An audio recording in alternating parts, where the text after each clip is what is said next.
going to show you how to make a ramen noodle coin purse. I have a tutorial for this that is all over the internet and is all over Pinterest. It's the only one I've seen. So if you find it on Pinterest, it's probably mine. It's a picture version. It's not a video version. I did have a request to do a video version, so here goes. And just remember, the way you make this, you could use any kind of wrapper, a soda wrapper, a chip bag, candy bar, anything. So what you need is a wrapper, a zipper, you need some vinyl, some clear vinyl that's going to go over your wrapper to protect it. You need some kind of blade, a rotary blade. I have two, one for quilting, one for cutting vinyl, because once you cut vinyl, it will really dull your blade. And so I just wrote on it old so that I would know this one's for vinyl. So I'll put that one away. A ruler, some type of glue stick, some scissors, and a sewing machine. So let's get started. The first thing, oh, and I have some fabric if you want to line the inside with fabric. I'll just get something that's kind of coordinating. This isn't perfect, I realize that, but just something that kind of goes with it. Doesn't matter, it's on the inside. So the first thing you want to do is prepare your wrapper. Really easy. You just, first you need to be careful when you open it, and just open it on one end, that's all, okay? So we're going to cut the ends off right, on this yellow red border, and you want to use your blade. You can use scissors for this, but this is just easier. So you want to cut that end off, and then you want to cut the other end off the same way, and it's a little wrinkled, but we'll straighten all that out. And then cut these ends, just cut like a teeny tiny strip, just enough where you can open it up, like that much. Just a little amount. Or if you want the pouch to be smaller, cut more. So do that on all four sides. I missed a side there. Okay? So there's your front and back. So now what I do, I go to the back and take this piece that's folded over, I cut that off. So don't cut down into the letters, because then you've cut too far. Just trim it right above the letters, And sometimes you still get it too far. It's just what happens. And then you've got a little snag there. It's okay. I think I can fix it. So, this is the front. This is the back.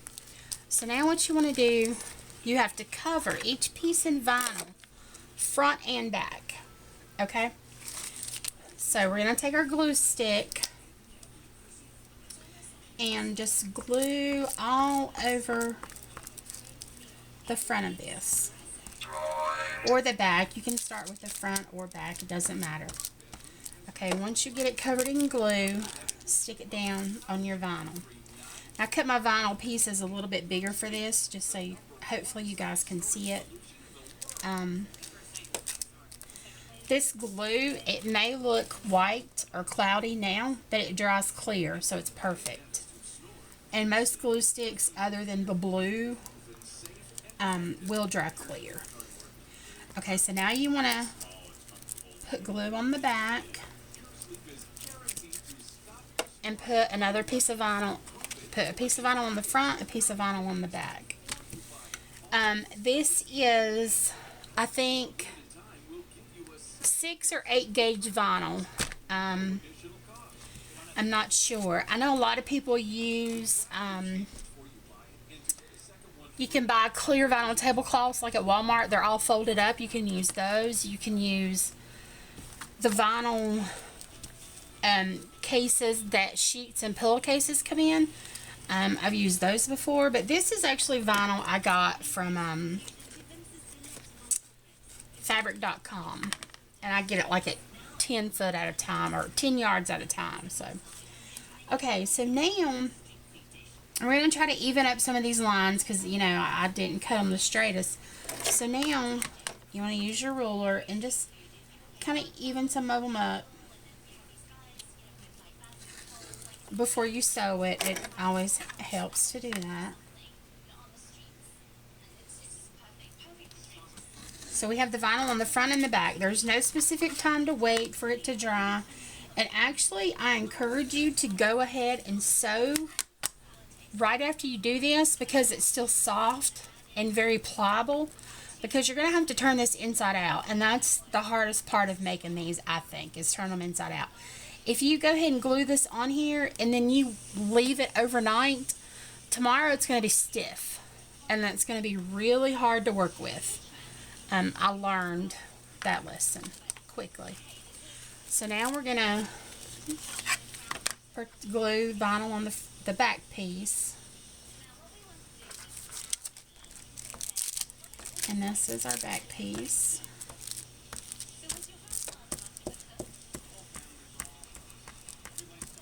And we're going to try to save that. So put it on your vinyl.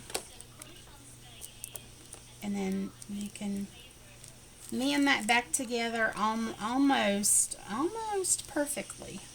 Almost, not quite. So, and then just be sure, but see how much better that looks with all the extra strip that was there? You can see another inch of writing, which to me is, you know, more decorative. So now put glue on top of that. And we're going to adhere our last piece of vinyl. So here's our last piece of vinyl. And also another thing you can do with the ruler, you can smooth out any wrinkles that might be in there. That helps a lot. So let's go ahead and trim this one up.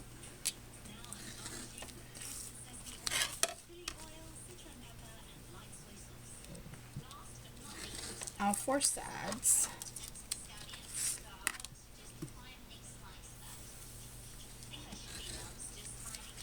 Just like that. And then what you want to do is compare your two pieces and just be sure they're kind of the same length, they're, you know, the same size. And they are, they're very close. They don't have to be perfect. So now we have those two pieces covered in vinyl. The next step is your zipper. Now, for some people, this is harder than turning it inside out, but it's really not. It's easy, guys. Let me be sure I got my machine in the camera.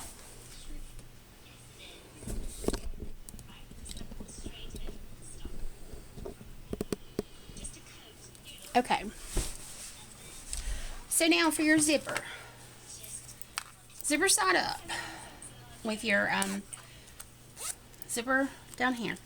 So you're going to take one piece and lay it upside down on your zipper, just like that. Okay?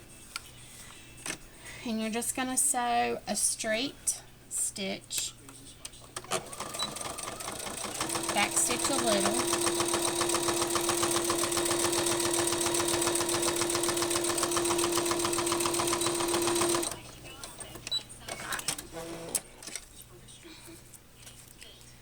Okay, now you want to flip this piece over to where it looks like it's the right way. And we're going to top stitch down this piece that's folded over like this. We're just going to push it over and top stitch that down. And you can feel with your finger if it's down or not.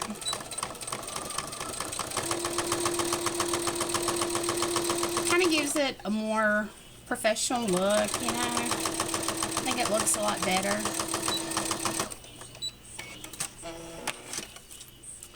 Obviously, I totally skipped the fabric step. I don't put fabric on the inside of all mine. But if you were going to use fabric, you would do it at this stage before you sew your zipper on. You would just take a piece of fabric the same size as your piece of vinyl, or your piece, your package, and cut it out like an inch bigger on all sides, and then put that under your machine and sew this fabric to this. Of course, you want it right side up. So with this is a batik fabric, so it's kind of hard to tell, but when you turn it over, you want it to be the right side. So you would just sew it on very close to the edge. This is where I wouldn't allow a 1/4 inch seam allowance, because you're going to sew it 2 more times. So just sew the fabric on just like that, and then when you get done with this, you have fabric on this side, and you then sew your zipper on. I'll add that in another tutorial, but okay, so we have this on. Here you kind of want to be sure that nothing's upside down. Like when the packs, when it's a coin purse like this, you want to be sure that everything goes the same way. The only thing that don't is this and that, and that's because it was part of the top. But we don't want to cut that off. I mean, it has character. I mean, that's the name. So we want to go ahead and sew this on just like we did the other side.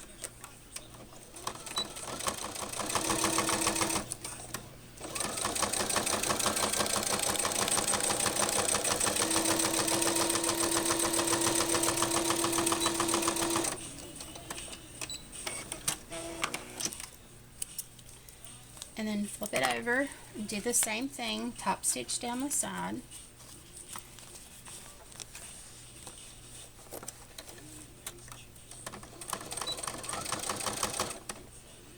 And like I said, you can tell if that piece on the back is folded over like it should be.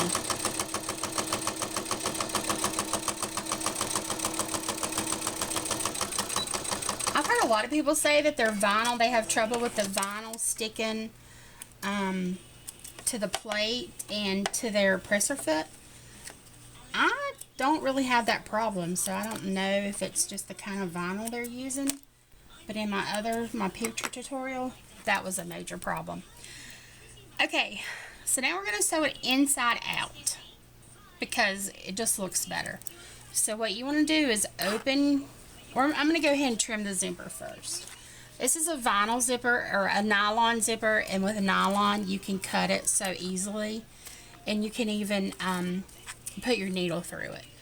But because I use zippers in so many things, I don't order specific sizes. I get all one size, and then I cut them to fit. So to sew it inside out, just open it a little bit. You don't want to open it all the way because your zipper will come off, and fold it over to where it is inside out. Okay. Now, it's kind of uneven down here, but that's okay because you want it to be even at your zipper. You want your zipper to be as even as it can be.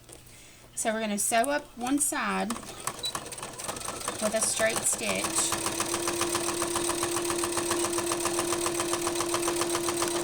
And then when you get to the zipper, I just slow down a little bit because it does sew through the nylon easy, but you know, you just want to take your time. Back stitch over that zipper a few times. Okay, so now we can open that zipper all the way because we've secured that end.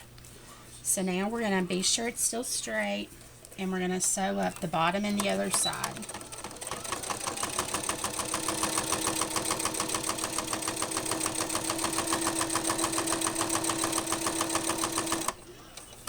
Okay, now for the last side.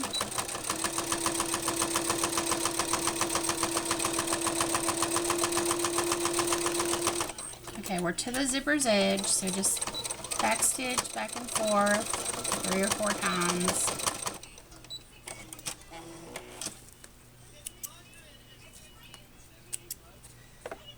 Okay, so now I want to trim off the excess vinyl. There's a little bit, you can see here, there's like a 1/4 of an inch. We're going to trim that off just because it's better that way. Okay. Now we want to do like a serge stitch all the way around the package except for the zipper, of course. So I'll use a zigzag stitch at about 4 millimeters by 2. And we're just going to zigzag back and forth to get our zigzag stitch all the way around to where it kind of looks like a serge stitch. And when you do this with fabric, it really helps because it doesn't unravel and such. But with vinyl, it's just an extra stitch basically, because the vinyl's not going to unravel. Plus, I think it looks a little neater. And everybody knows they have that extra stitch in there.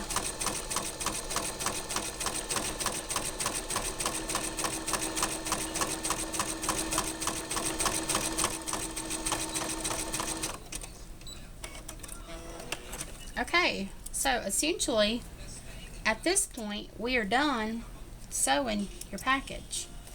We're done making it. Now all you have to do is turn it inside out. This is the fun part. I use a seam ripper. You have to be careful not to poke holes in your vinyl because it will happen. You can also use a chopstick, half of a chopstick, though I've not found it to be very effective for myself.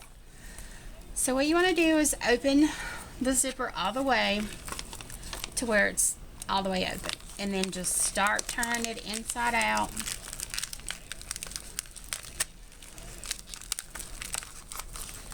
With whatever you have to do to get it inside out. This is, like I said, to me, this is the worst part. Pull your zipper out to where it's kind of flat on top. I push it out all I can with my hands. And then I will grab the seam ripper just because I've done it so many times. And just stick it in and be sure it grabs a thread or whatever, and it really helps. This isn't my favorite seam ripper, but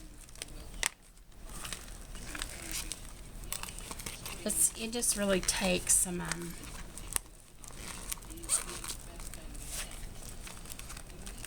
tugging and pulling and tugging and pulling.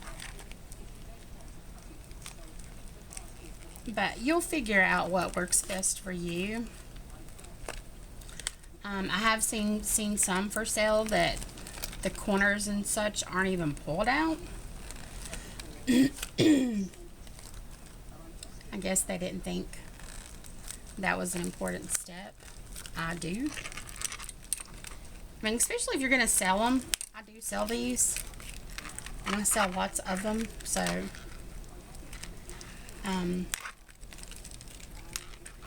people save the packages for me. I had a big order one time where I made this man like 20 some. He was going to resell them. And I didn't have that many packages, so I went and bought ramen, like 20 some packs of ramen. Brought them home, emptied them out into Ziploc bags, and gave them to my brother because he really likes them. And then I had all my packs. Okay, so that's it. All pulled out, front and back. Zip it up. And there you have a ramen noodle coin purse. It's a little bigger than a coin purse, but you can fit lots of stuff in there. Thank you for watching.